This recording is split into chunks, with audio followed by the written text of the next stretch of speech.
الحمدللہ رب العالمین والصلاة والسلام علی رسولہ النبی الکریم، اما بعد۔ پیج نمبر 96، صفحہ نمبر 96 سے ہم آج پڑھیں گے نبوت اور رسالت کی چھاؤں میں، یعنی کہ نبوت کا آغاز جس طریقے سے ہوا۔ اور پچھلے لیکچر میں ہم نے نبی اکرم صلی اللہ علیہ وسلم کی جفا کشی کی زندگی کے متعلق پڑھا تھا، اور اس کے بعد حضرت خدیجہ رضی اللہ تعالیٰ عنہا سے شادی سے متعلق پڑھا تھا، اور کعبہ کی تعمیر اور حجر اسود کے تنازع کا فیصلہ آپ نے کیا تھا، اور نبوت سے پہلے کی اجمالی سیرت کا مطالعہ کیا تھا ہم نے کہ آپ صلی اللہ علیہ وسلم نبوت ملنے سے پہلے بھی راست باز تھے، غریبوں کی مدد کرنے والے، یتیموں کی مدد کرنے والے، اور سچے تھے، صادق تھے، امین تھے۔ اسی وجہ سے انہوں نے آپ کا نام صادق اور امین رکھا تھا۔ اسی وجہ سے بعض مفسرین اور محدثین کی رائے یہ ہے کہ آپ صلی اللہ علیہ وسلم کی نبوت کی دلیل آپ صلی اللہ علیہ وسلم کی خود ذات ہی ہے دلیل، یعنی اگر حضرت محمد صلی اللہ علیہ وسلم کہہ رہے ہیں کہ میں اللہ کا نبی ہوں تو یہی بڑی دلیل ہے۔ کیونکہ 40 سال آپ کہہ رہے ہیں کہ یہ بندہ جو ہے وہ بالکل جو کہتے ہیں سچ کہتے ہیں، جو کہتے ہیں حق کہتے ہیں، امانت میں خیانت نہیں کرتے، تو ایسا بندہ جس نے 40 سال اپنے آپ کو منوایا ہے، اب وہ اگر کوئی بات کرے تو آپ کہیں گے ہم نہیں مانتے، یہ کیسے ہو سکتا ہے؟ تو یہی دلیل ہے۔ نبوت اور رسالت کی چھاؤں میں، غار حرا کے اندر رسول اللہ صلی اللہ علیہ وسلم کی عمر شریف جب 40 برس کے قریب ہو چلی، اور اس دوران آپ صلی اللہ علیہ وسلم کے اب تک کے تعاملات نے قوم سے آپ صلی اللہ علیہ وسلم کا ذہنی اور فکری فاصلہ بہت وسیع کر دیا تھا، تو آپ صلی اللہ علیہ وسلم کو تنہائی محبوب ہو گئی۔ چنانچہ آپ صلی اللہ علیہ وسلم ستو اور پانی لے کر مکہ سے کوئی 2 میل دور کوہ حرا کے ایک غار میں جا رہتے۔ یہ ایک مختصر سا غار ہے جس کا طول 4 گز اور عرض 2.25 گز ہے۔ یہ نیچے کی طرف جانب گہرا نہیں ہے، بلکہ ایک مختصر راستے کے بازو میں اوپر کی چٹانوں کے باہم ملنے سے ایک کوتل کی شکل اختیار کیے ہوئے ہے۔ آپ صلی اللہ علیہ وسلم جب یہاں تشریف لے جاتے تو حضرت خدیجہ رضی اللہ تعالی عنہا بھی آپ صلی اللہ علیہ وسلم کے ہمراہ جاتیں اور قریب ہی کسی جگہ موجود رہتیں۔ آپ صلی اللہ علیہ وسلم رمضان بھر اس غار میں قیام فرماتے، آنے جانے والے مسکینوں کو کھانا کھلاتے اور بقیہ اوقات اللہ تعالیٰ کی عبادت میں گزارتے۔ آنے جانے والے مسکینوں کو کھانا کھلاتے، اس کو انڈر لائن کر لیں، اور بقیہ اوقات اللہ تعالیٰ کی عبادت میں گزارتے۔ کائنات کے مشاہد اور اس کے پیچھے کار فرما قدرت نادرہ پر غور فرماتے۔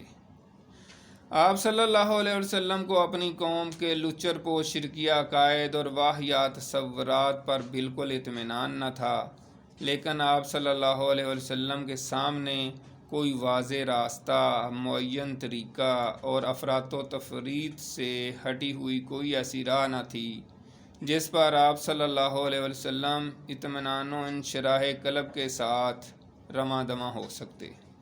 یہاں پہ یہ جو معاملہ بتایا جا رہا ہے یہی سورۃ والضحیٰ میں آیا ہے، وَوَجَدَكَ ضَالًّا فَہَدَىٰ، کہ ہم نے آپ صلی اللہ علیہ وسلم کو اپنی محبت میں خود رفتہ پایا، یا اس تڑپ میں، حق کی تڑپ میں، حق کے راستے کی تلاش میں تڑپتے ہوئے پایا تو ہم نے آپ کو راستہ دیا، یعنی کہ نبوت سے سرفراز فرمایا۔ تو یہ وہ حالات بیان کیے جا رہے ہیں یہاں پہ۔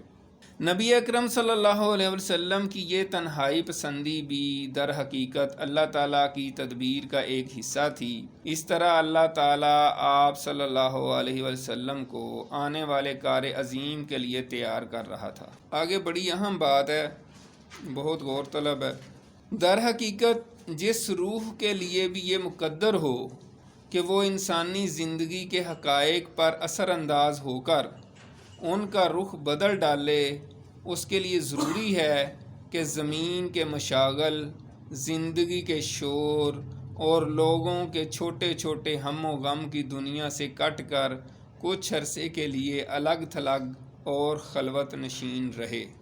یعنی جس شخص نے بھی لوگوں کی روحانی تربیت کرنی ہو یا دینی معاملات کو لے کر چلنا ہو، اس کے لیے بہت بہتر ہے کہ وہ کچھ عرصے کے لیے جو ہے وہ دنیا سے کٹ کر عام شہری اور مصروفیات جو زندگی جیسے آج کل ہماری ہے، اس سے کٹ کے ہٹ کے تھوڑا سا نیچر کے ساتھ، تھوڑا سا کائناتی اور قدرتی جو چیزیں ہیں ان کے ساتھ، یعنی خلوت نشین، الگ تھلگ، یعنی تنہائی اور خلوت، علیحدہ تھوڑا سا ٹائم گزارے۔ اور یہ جو بات ہے یہ بڑی اہم ہے، اور اس سے انسان کو بڑی چیزیں ملتی ہیں۔ جو دیہات کے رہنے والے لوگ ہیں ان کو تو کچھ نہ کچھ تجربہ ہوتا ہے اپنی زندگی میں کہ تھوڑا سا بندہ کھیتوں میں نکل جاتا ہے دور اور اکیلا ہوتا ہے، اللہ تعالیٰ کی قدرت کا نظارہ کرتا ہے، آسمان بھی کھلا ہوتا ہے اور باقی چیزیں بھی آپ پودوں کے ساتھ اور جتنی پرندے ہیں ان کو دیکھتا ہے، ایک نا یعنی دنیا سے ہٹ کے اکیلا وہ بندہ اور اللہ تعالیٰ کی جو باقی مخلوقات ہیں ان کے ساتھ ایک تھوڑا سا تعلق قائم کرے تو ایک بڑی بندے کو فیلنگ آتی ہے، بڑے بندہ اچھا محسوس کرتا ہے۔ تو یہاں پہ یہ بات بیان کی گئی ہے، اور تنہائی میں بیٹھ کے اللہ کو یاد جب بندہ کرتا ہے، ٹھیک اسی سنت کے مطابق جب اللہ تعالیٰ نے حضرت محمد صلی اللہ علیہ وسلم کو امانت کبریٰ کا بوجھ اٹھانے، روئے زمین کو بدلنے اور خط طریق کو موڑنے کے لیے تیار کرنا چاہا تو رسالت کی ذمہ داری عائد کرنے سے 3 سال پہلے آپ صلی اللہ علیہ وسلم کے لیے خلوت نشینی مقدر کر دی۔ آپ صلی اللہ علیہ وسلم اس خلوت میں 1 ماہ تک کائنات کی آزاد روح کے ساتھ ہم سفر رہتے اور اس وجود کے پیچھے چھپے ہوئے غیب کے اندر تدبر فرماتے، تاکہ جب اللہ تعالیٰ کا اذن ہو تو اس غیب کے ساتھ تعامل کے لیے مستعد رہیں۔ مطلب یہ ہے ساری بات کرنے کا، اگر آپ کو سمجھ نہیں آئی، یعنی کہ قدرت کے ساتھ اپنے تعلق کو، اور قدرت کائنات کی آزاد روح کا مطلب یہی ہے کہ قدرت کے ساتھ اپنے آپ کو جو ہے نا متعلق کرنا، انگریزی میں جس کو کہتے ہیں اٹیچ کرنا، ٹھیک ہے نا، کہ قدرت کے ساتھ اپنی انٹریکشن، تعلق کو بڑھایا جائے قدرت کے ساتھ، یعنی باہر جیسے نکل کے آپ، اور آج بھی جیسے ہمارے ادھر ہے سیکٹر 4 سے آگے جو جنگل سا ہے، اور میرے دوست تھے مجھے اکثر کہتے ہوتے تھے، وہ اب یہاں نہیں ہیں، تو کہتے تھے آئیں ذرا جنگل کی طرف چلتے ہیں، وہاں چڑیاں بھی چہچہا رہی ہوتی ہیں اور پانی ہے اور چشمہ ہے اور درخت ہیں، تو ہم چلے جاتے تھے، تو بڑا ایک مزہ آتا تھا، بڑا سکون اور بڑا اطمینان۔ تو اس وجہ سے یہ بات ہے کہ اللہ تعالیٰ کی جو مشیت تھی اس کے حوالے سے بات ہو رہی کہ حضور پاک صلی اللہ علیہ وسلم کو اللہ تعالیٰ ایک طرح سے ٹرین کر رہے تھے، اور نبوت ملنے سے 3 سال پہلے ہی یہ سلسلہ شروع ہو چکا تھا۔ اب یہ 3 سال کی جب ٹریننگ مکمل ہو گئی، اور اس سے پہلے ہم پچھلے لیکچر میں بات کر چکے ہیں کہ نبی اکرم صلی اللہ علیہ وسلم کو اللہ تعالیٰ نے بکریاں چروائیں، اور تقریباً وہ 10 سالہ جفا کشی کی زندگی ہے جس میں آپ نے یہ سارے کام کیے تھے، تو وہ بھی نیچر کے ساتھ ہی جو ہے نا تعلق قائم ہوتا ہے۔ اب جبریل وحی لاتے ہیں۔ جب آپ صلی اللہ علیہ وسلم کی عمر مبارک 40 برس ہو گئی، اور یہی سن کمال ہے، اور کہا جاتا ہے کہ یہی پیغمبروں کی بعثت کی عمر ہے، یعنی اکثر جو مفسرین ہیں یا محدثین ہیں، جو علماء اکرام ہیں ہمارے بزرگ ہیں، وہ کہتے ہیں کہ 40 سال جو ہے نا عمر نبوت ہے اکثریت کے نزدیک۔ مطلب یہ ہے کہ اکثر نبیوں کو نبوت جو ہے وہ 40 سال کی عمر میں ملی ہے۔ یہ نہیں ہے کہ ہر نبی، اس میں استثناء بھی ہے۔ حضرت عیسیٰ علیہ السلام تو 33 سال کی عمر میں ان کو ویسے ہی آسمان پہ اٹھا لیا گیا، وہ اللہ کے نبی تھے اور کچھ عرصہ تو نبی رہے ہیں، تو وہ تو 40 سال گیا، ابھی تو 33 سال ان کی عمر تھی، تو آسمان پہ بھی اٹھا لیے گئے۔ اسی طرح حضرت یوسف علیہ السلام کے بھی بارے میں آتا ہے، ان کو بھی نبوت جلدی مل گئی۔ تو زندگی کے افق کے پار سے آثار نبوت چمکنا اور جگمگانا شروع ہوئے۔ یہ آثار خواب تھے۔ آپ صلی اللہ علیہ وسلم جو بھی خواب دیکھتے وہ سپیدہ صبح کی طرح نمودار ہوتا۔ اس حالت پر 6 ماہ کا عرصہ گزر گیا، جو مدت نبوت کا 46واں حصہ ہے، اور کل مدت نبوت 23 برس ہے۔ ٹھیک ہے، یہ بات بہت غور سے سن لیں کہ 6 ماہ تک آپ صلی اللہ علیہ وسلم کو سچے خواب آتے رہے، جو بھی رات کو خواب دیکھتے تھے وہ صبح ویسے ہی کیا ویسا ہو جاتا تھا، سچا یعنی سچا خواب ہو جاتا تھا، اور یہ 6 ماہ ہوئے، 6 ماہ میں اس طرح رہا۔ اور نبوت کتنے عرصہ رہی ہے؟ 23 سال، تو 6 ماہ نبوت کے کتنا حصہ بنتا ہے؟ 46واں حصہ۔ اس وجہ سے نبی اکرم صلی اللہ علیہ وسلم کی حدیث ہے، صحیح حدیث ہے، بخاری شریف کی ہے، کہ مومن کا خواب جو ہے وہ نبوت کا 46واں حصہ ہے۔ حدیث کی تفسیر جو ہے نا یہ ہے کہ آپ نے فرمایا کہ اب نبوت ختم ہو گئی ہے، اب بشارتیں رہ گئی ہیں۔ تو صحابہ نے پوچھا بشارتیں کیا ہیں؟ تو آپ نے فرمایا وہ مومن کا خواب ہوگا، اور مومن کا خواب جو ہے وہ نبوت کا 46واں حصہ ہے۔ اس کے بعد جب حرا میں خلوت نشینی کا 3 سال آیا تو اللہ تعالیٰ نے چاہا کہ روئے زمین کے باشندوں پر اس کی رحمت کا فیضان ہو، چنانچہ اس نے آپ صلی اللہ علیہ وسلم کو نبوت سے مشرف کیا، اور حضرت جبرائیل علیہ السلام قرآن مجید کی چند آیات لے کر آپ صلی اللہ علیہ وسلم کے پاس تشریف لائے۔ اب آگے انہوں نے یہ بیان کیا ہے کہ وہ کون سی تاریخ تھی۔ دلائل و قرائن پر ایک جامع نگاہ ڈال کر حضرت جبرائیل علیہ السلام کی تشریف آوری کے اس واقعہ کی تاریخ معین کی جا سکتی ہے۔ ہماری تحقیق کے مطابق یہ واقعہ رمضان المبارک کی 21ویں تاریخ کو پیر کی رات میں پیش آیا۔ اس روز اگست کی 10 تاریخ تھی اور 610 عیسوی تھا۔ قمری حساب سے نبی اکرم صلی اللہ علیہ وسلم کی عمر 40 سال 6 مہینے 12 دن اور شمسی حساب سے 39 سال 3 مہینے 22 دن تھی۔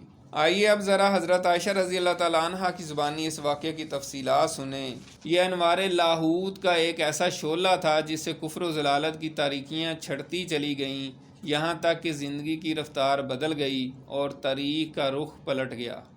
حضرت عائشہ رضی اللہ تعالیٰ عنہ فرماتی ہیں، رسول اللہ صلی اللہ علیہ وسلم پر وحی کی ابتدا نیند میں اچھے خواب سے ہوئی۔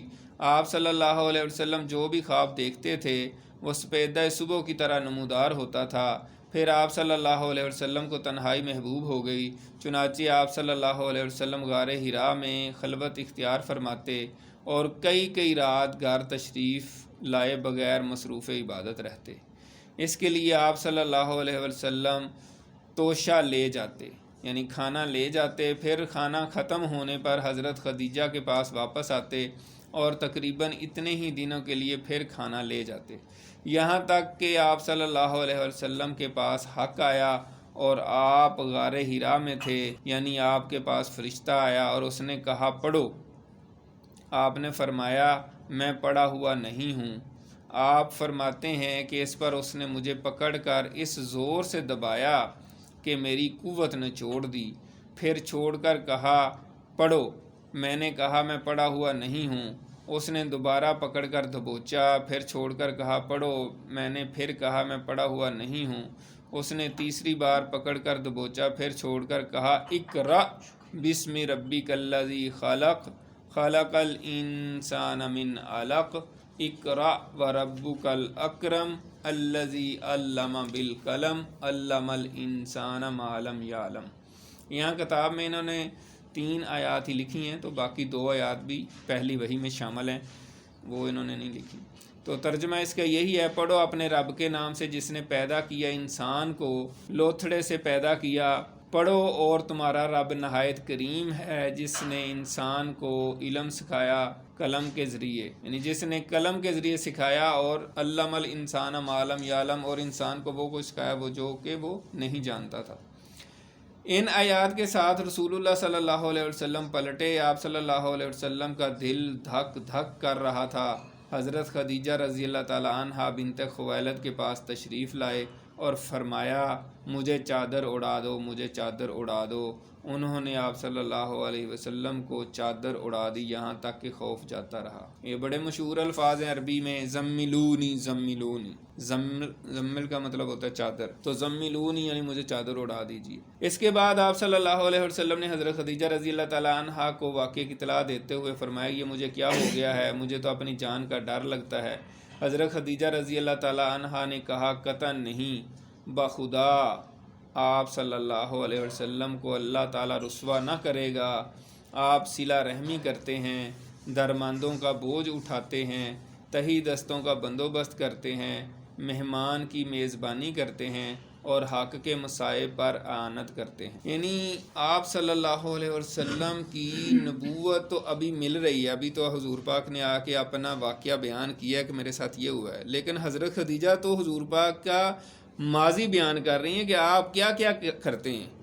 تو جیسے ہم نے پیچھے پڑھا سیرت کا عمومی جو ہم نے جائزہ لیا تھا، تو حضور پاک صلی اللہ علیہ وسلم نبوت ملنے سے پہلے ہی جو ہے نا صلہ رحمی کرتے تھے. صلہ رحمی کا مطلب ہوتا ہے اپنے رشتہ داروں سے اچھا سلوک کرنا، اپنے رشتہ داروں کے ساتھ ملنا، ان کے ساتھ اچھا سلوک کرنا، ان کے ساتھ محبت سے پیش آنا.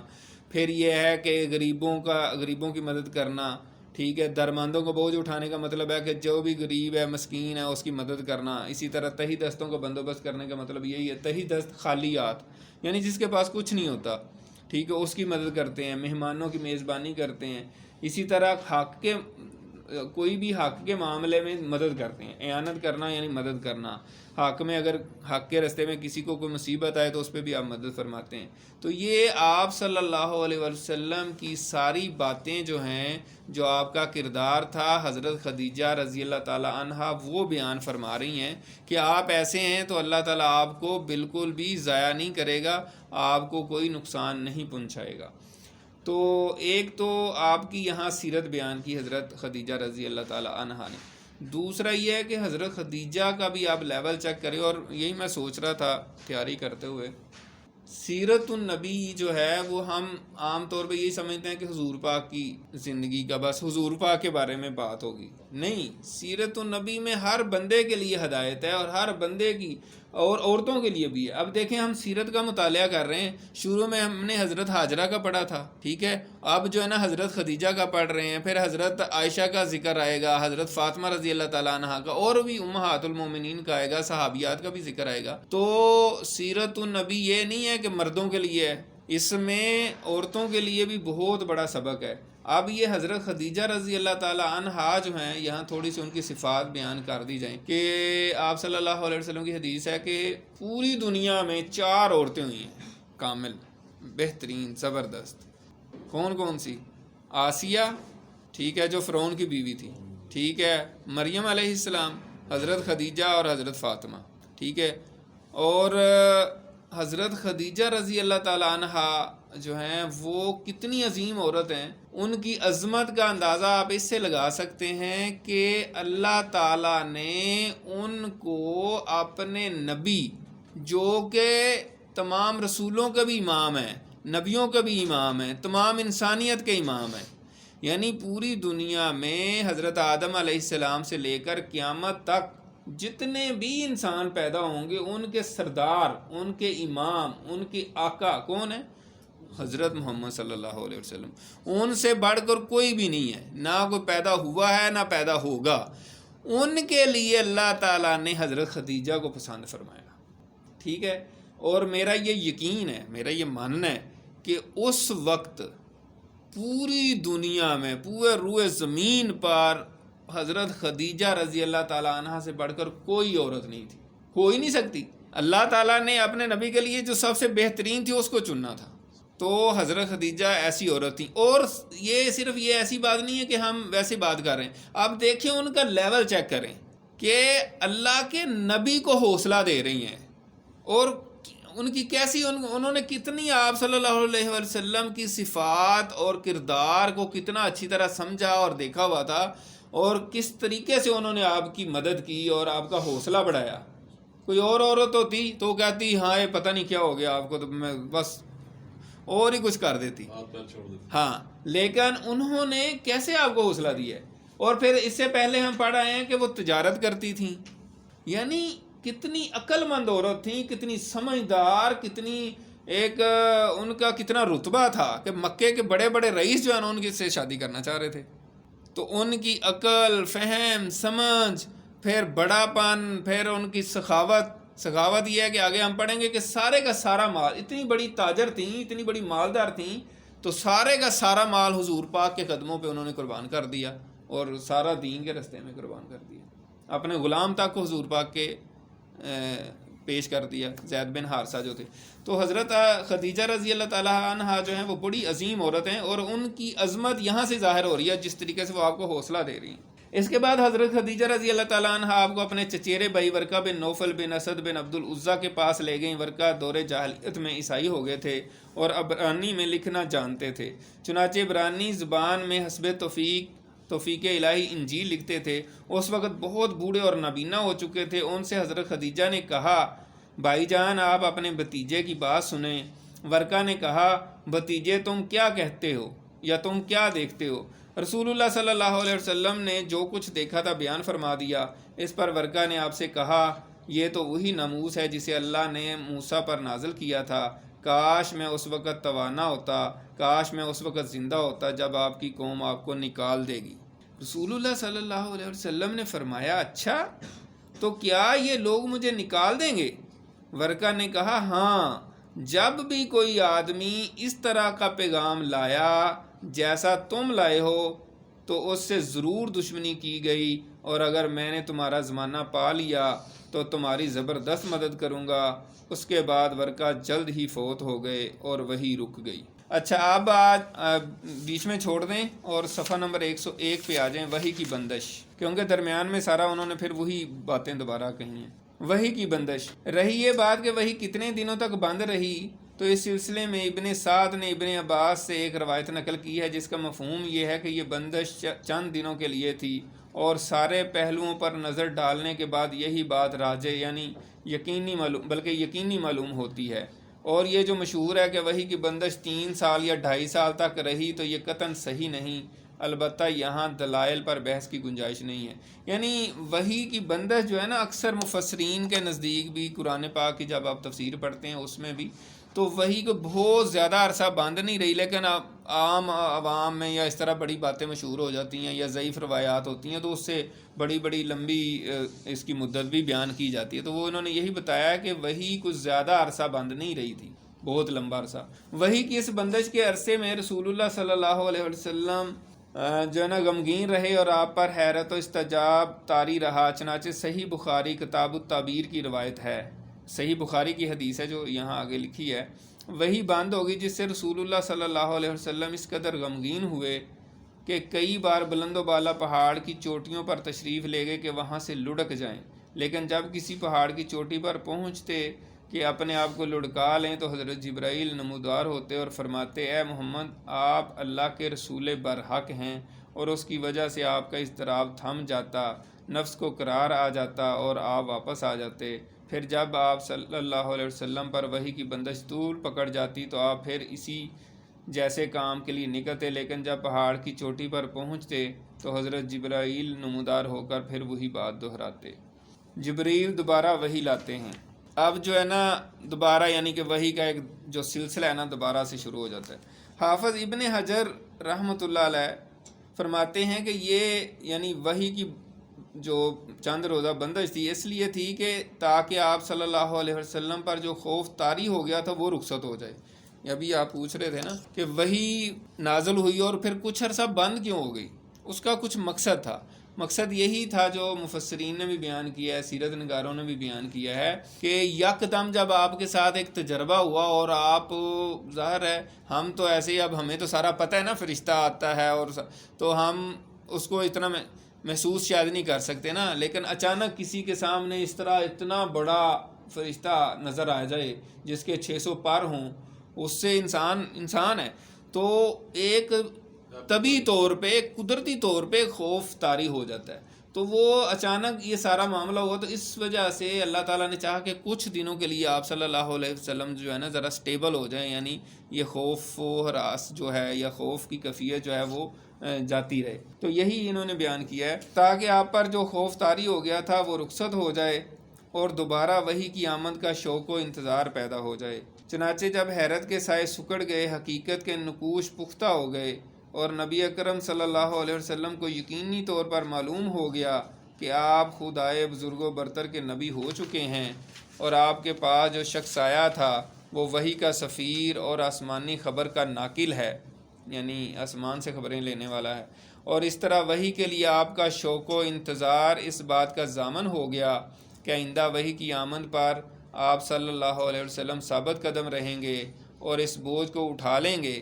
تو حضرت جبرائیل علیہ السلام دوبارہ تشریف لائے، صحیح بخاری میں حضرت جابر بن عبداللہ سے مروی ہے کہ انہوں نے رسول اللہ صلی اللہ علیہ وسلم کی زبانی بندش وحی کا واقعہ سنا، آپ فرما رہے تھے۔ اب یہ جو ہے جو تھوڑا عرصہ وحی بند رہی اس کا ساتھ، اور پھر دوبارہ جو وحی نازل ہوئی ہے اتنے گیپ کے بعد، اس کا ذکر ہے۔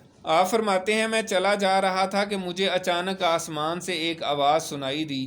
میں نے آسمان کی طرف نگاہ اٹھائی تو کیا دیکھتا ہوں کہ وہی فرشتہ جو میرے پاس غار ہرا میں آیا تھا آسمان و زمین کے درمیان ایک کرسی پر بیٹھا ہے۔ اب پورا آسمان بھرا ہوا ہے اس سے، یعنی ایسے آسمان کی طرف دیکھیں تو پورا آسمان پہ ایک فرشتہ نظر آئے تو اس سے اندازہ لگائیں۔ میں اس سے خوفزدہ ہو کر زمین کی طرف جھکا، پھر میں نے اپنے اہل خانہ کے پاس آ کر کہا مجھے چادر اڑا دو، مجھے چادر اڑا دو۔ انہوں نے مجھے چادر اڑا دی۔ اس کے بعد اللہ تعالیٰ نے یا ایھا المدثر والرجز فہجر، یعنی یہ سورۃ المدثر پھر نازل ہوئی، تک نازل فرمائی۔ پھر نزول وحی میں گرمی آ گئی اور وہ پے بہ پے نازل ہونے لگی، یعنی مسلسل پھر وحی نازل ہونے لگی، پھر اس میں کوئی رکاوٹ نہیں آئی یا اس میں کوئی کمی نہیں آئی۔ جس طرح بندش کی بات ہو رہی ہے پھر بندش نہیں رہی اس میں۔